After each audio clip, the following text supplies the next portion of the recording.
This is Luke with Hamilton RV. I'll be doing a demo of the 29 SI Cruiser. Starting right here, your bulb seal and sweep seals on your slide rooms need a spray and conditioner. I'd recommend that 3 times a season. It's going to clean condition and put a UV protection on them seals to protect them from any kind of sun damage. This is a cable driven setup, so there's nothing really to worry about on that. I would also recommend a slide cover on the roof. Basically what happens is it puts an awning over top of that room. With that awning on there, it protects it from all the leaves, sticks, nuts, any of that stuff from falling up there, because whatever falls up there, you got to get up there every time and sweep that off. Not to mention, if it's raining out and you close up whatever water's on your roof, you're taking inside. That's, just part of it. So if you have a slide cover on there, it stops all that stuff from happening. It just rolls off with that slide cover. Once they're attached, they're permanent. They're there. And they roll in and out with the slide room, so you don't have nothing to do with them. It just rolls all that debris and stuff off the roof, so you don't have nothing to worry about, really. Wheel bearings should be repacked every 2 years or 10,000 miles, whichever comes first. Let's work our way around here. You got your stabilizing jack here, your electronic. And how these work, normally one will come down, touch, and the other one comes down and touches with it second. It won't apply pressure until they're both down on the ground. These are not meant for leveling. These are strictly stabilizing. So when you level this, you're going to use your wheels and lay blocking down on whatever side is low, and then back onto it when it's still connected, obviously, to the tow vehicle. Back it onto the blocking to get your side-to-side level. Once you're level side-to-side, you'll disconnect the tow vehicle and use your landing gears in the front to get your front-to-back level. Once that's all set, then these jacks go down just to stabilize this from rocking and shaking. Right. Your freshwater drain, this quick drain. It's actually on the other side. Show you. That white gate valve you see right there, that's the drain for your freshwater tank. So basically, all we're gonna do.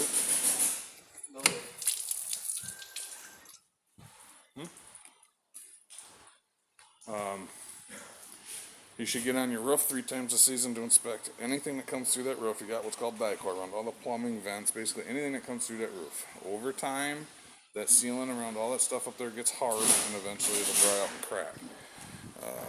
That's why you want to get up there 3 times a year just to inspect it to make sure that that don't happen. Also, this unit, well, it's got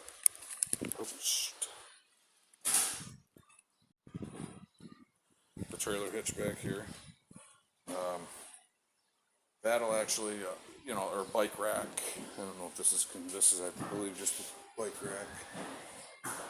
I don't know. So right there, it tells you what it'll hold. 300 pounds of tongue weight, so bikes or small trailer.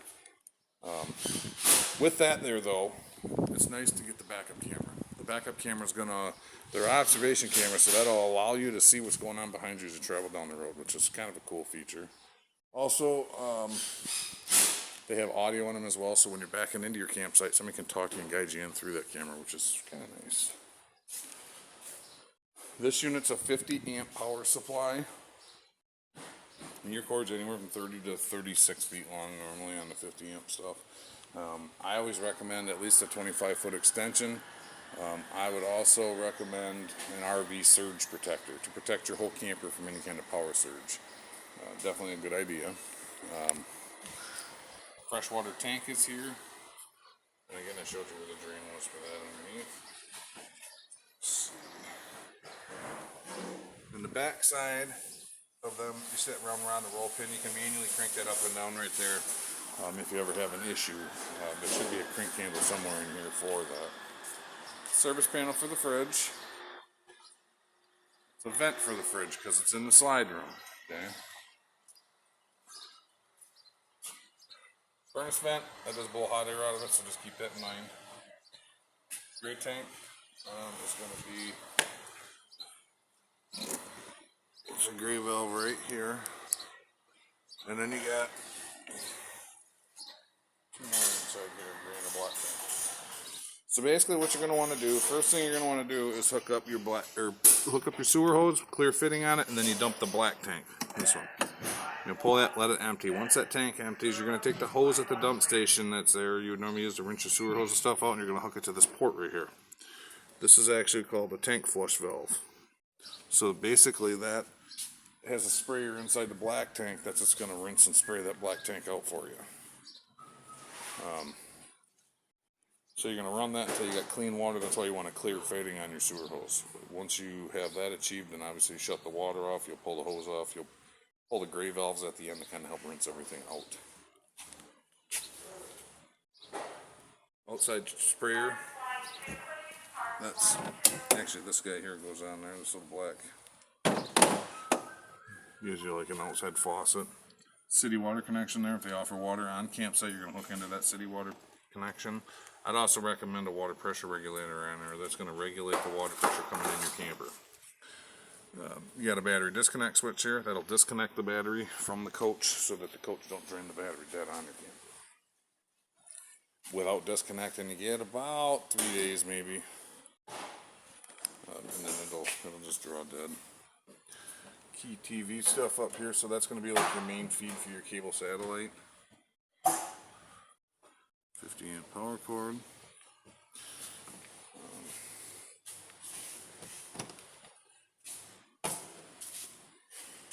30-pound propane cylinder, regulator here.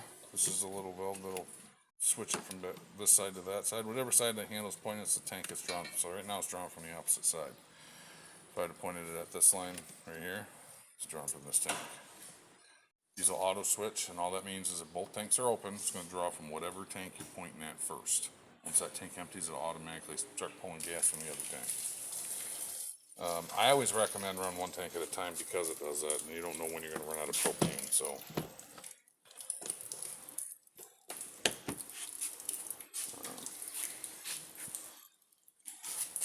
landing controls,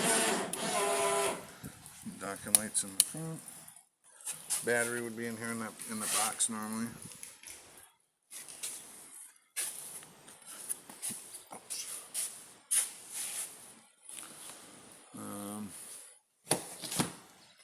Here are the propane cylinders over here, and these are 30-pound cylinders.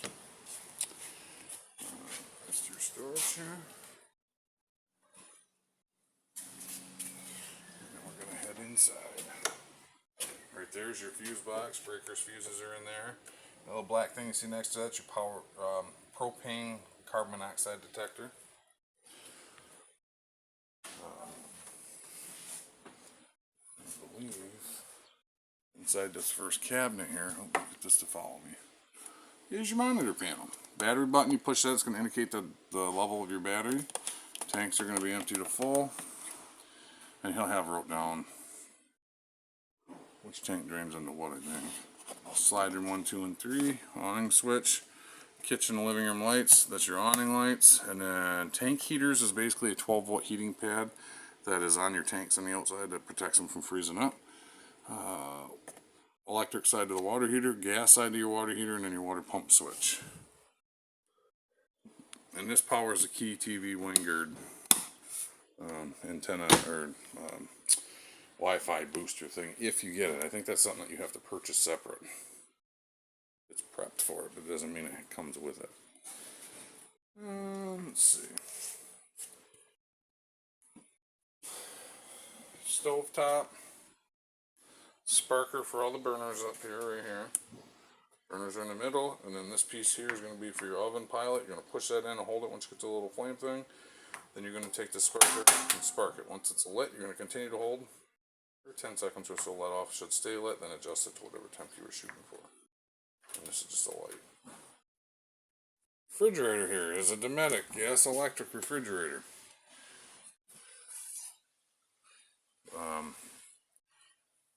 On off, it's in right now, which means it's running on auto, which auto on this is primary is on the 110 power side. So anytime it's on the auto, its primary source to function is 110 power, right? If we were to lose power, this would automatically switch to gas to continue cooling, but as soon as power is restored, it shuts the gas off and goes right back to the electric. It's primary. For every minute these doors are open, it takes an hour to cool down. If you see this check light light up, that means it did not light on the gas setting. Just got to shut it off, give it a second, it restarts itself.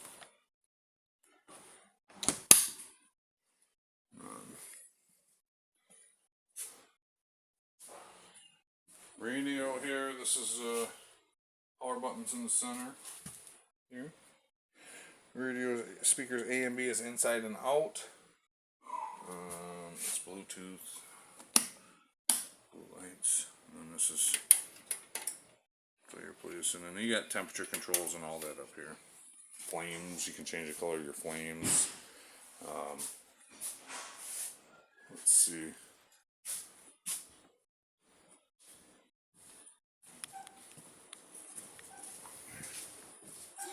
Thermostat. Hit the power button here. Shows it's off. Hit it again. Changes your fan setting. Auto, high, low. Hit it again. It goes to the air conditioning, and you can adjust your temp for cool. Furnace shows your temp, and then back off again. If for whatever reason you bump this, that's now on Celsius. Just hit the up, down together. It goes right back to the Fahrenheit.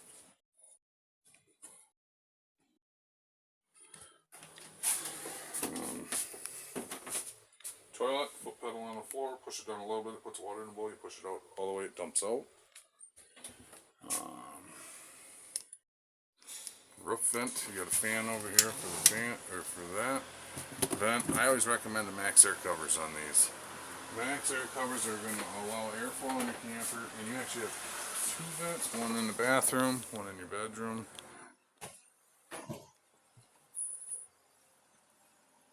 All I see is just 2. So I would go with 2 Max Air ones on there. Just think about the more airflow you get in your camper, the better it's going to be in the end. You're gonna have airflow. Think of it like a house. Your house has roof vents in the attic to vent the heat and moisture out. That does the same thing for your RV. So you keep airflow moving through here. It keeps it drier, cooler, everything. It's just better all the way around. So it's definitely something I like to recommend. That is something that we do install. I would recommend 2 Smoke Max Air ones on there would be sufficient for this unit.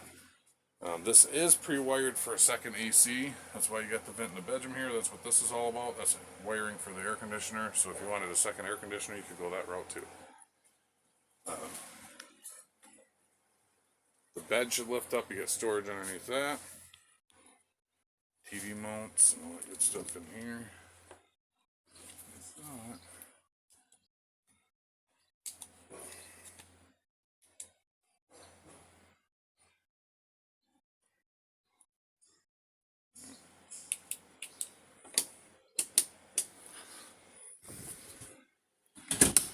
Switches for everything.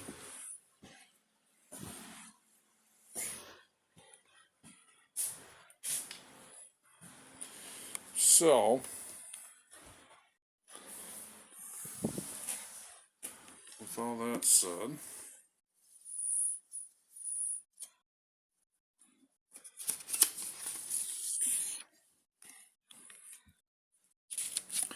everybody gets a 10% off parts card. Thank you again for the purchase of your RV. Just present this to them at parts. They give you 10% off whatever you purchase.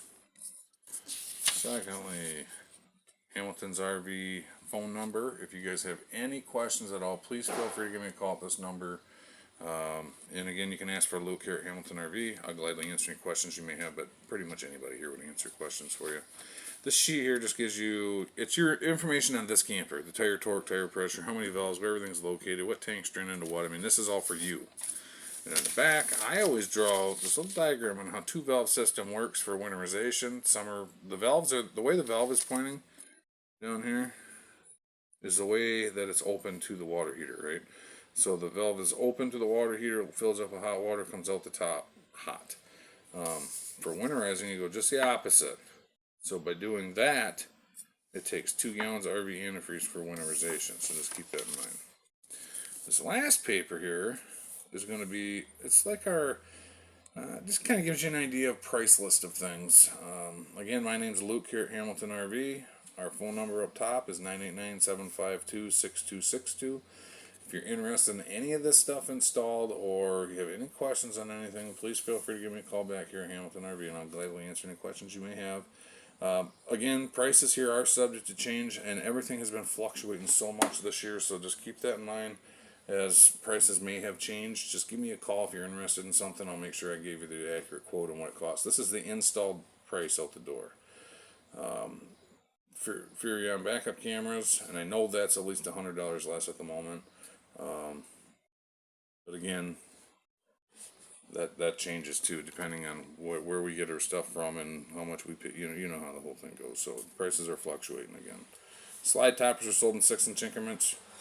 Again, call me. I'll get a measurement because everything is, size is what price is what it costs to have it done. The size of the slide covers, vent covers.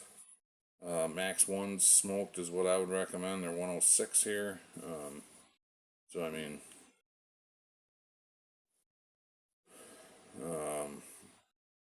Surge protection, this is hardwire setup here. And with that said, hardwire surge protection is probably the best way to go, because your surge protector is not outside where somebody can just walk off with it. However, it is pretty pricey too, as you can see. So, a lot of people do the plug and play stuff, so, you kind of get an idea what that stuff is going to cost.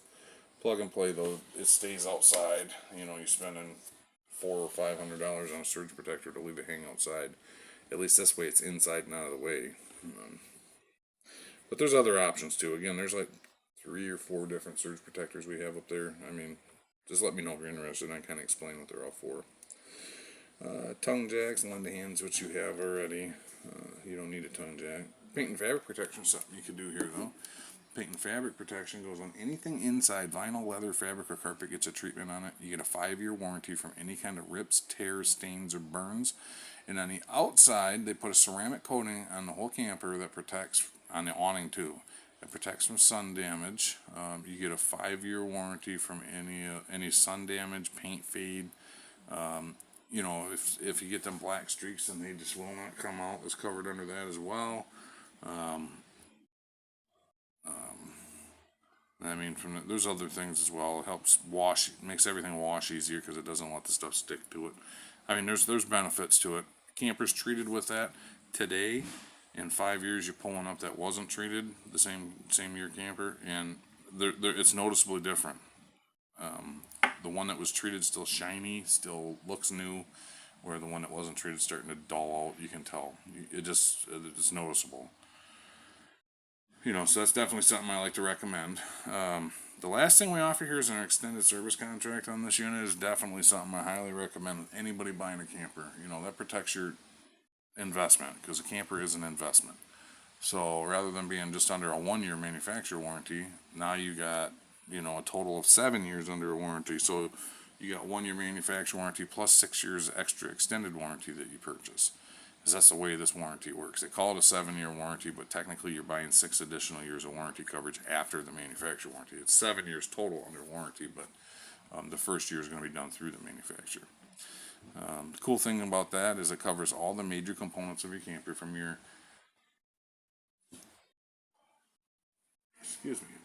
it covers your furnace, fridge, air conditioning, water heater, water pump, all the LP system, water lines, fittings, tanks, parts in suspension, parts in the hubs, slide motors, mechanisms. It covers a lot of stuff. All the mechanics of your camper is covered under that warranty, or just about all. Basically, there's 2 things I like about it. One, it covers a mobile service. So if something breaks and you're on the road, whether you're in nationwide and in Canada, it's covered. So if you're in, California and your slide won't come in, you call the mobile guy up out in that area. He'll service your camper. He charge you a $200 deductible, and then fix the camper. Everything else on it, and it costs you $200. Where if you had to pay for that yourself, you're paying all his labor rate, price of parts. It just most definitely adds up quickly. It's something I really recommend. You got a house traveling down the road, so things are going to wiggle, rattle. Eventually something's going to fail on you. And when that happens, just make sure that you're covered and protecting yourself. That's why I'd really recommend this. Not to mention it's prorated, so in 3 years you decide you don't want the warranty no more, you can cash it out and get 4 years worth of warranty money back. Because, I mean, it is for 7 years you're under warranty, So every year of warranty you can get back if you don't use it. So it's definitely something I'd like to recommend. Generally, if you roll the extended service into finance, you're talking anywhere from $30 to $35 a month extra in your payment. Paint and fab, you're looking at 15 to 20 bucks a month difference in your payment if you roll that in. Just depends on your overall financing and how long you're out and all that. So definitely something to consider. And again, congratulations on your purchase, guys. And my name's Luke here at Hamilton RV. And if you guys do have any questions, please feel free to give me a call at 989-752-6262. I look forward to hearing from you. Have a wonderful day.